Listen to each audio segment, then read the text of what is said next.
خورشید کریمزاده رئیس خدمات گمرکی نزد حکومت تاجیکستان طی نشست خبری امروز تاکید کرد که سبب اصلی صدمه‌های اتومبیلی در تاجیکستان استفاده از ماشین‌های استحصال شده پیش از سال 2013 است. در چند سال گذشته ده‌ها هزار از ماشین‌های دست دوم اروپایی که بیشتری از آنها خطرزا میباشند به تاجیکستان آورده شده‌اند.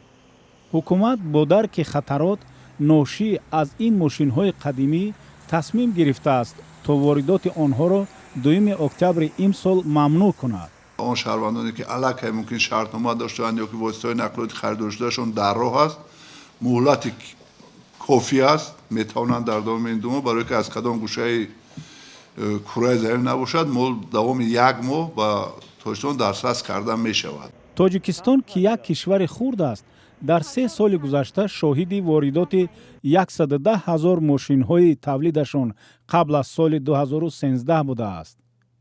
در کشورهای پیشرفته برای بی‌ضرر کردن چنین ماشین‌ها مبلغ می‌سپارند، ولی تاجران ما به خاطر ارزانیشان آنها را به تاجیکستان وارد می‌سازند و مردم آنها را خریداری می‌کنند.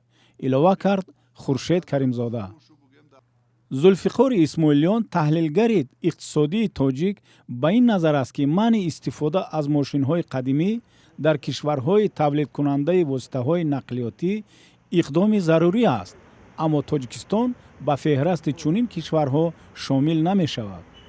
برعکس بگذاره که مردم برن ماشین‌های ارزان بیارن بخرن بیارن برای خودشون، ولی اینجا مسئله دیگه است، مسئله آموزش. اما گفتم که پرور نفروشن، مثلا شوفیرها رو تربیت کنن.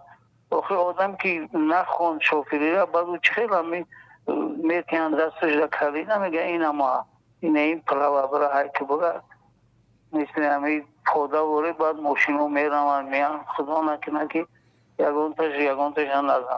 افزایش صدمه‌های مرگبار در تاجیکستان در سال جاری باعث نگرانی مقامات شده است. رئیس جمهور در پاسخ رهبریت بازرسی دولتی اتومبیلی کشور را عوض کرد. با گفته رئیس خدمات گمرک، تحلیل‌ها نشان می‌دهند که علت اولیه این صدمه‌ها استفاده از ماشین‌های فرسوده است و بنابراین منع واردات آنها ضروری است.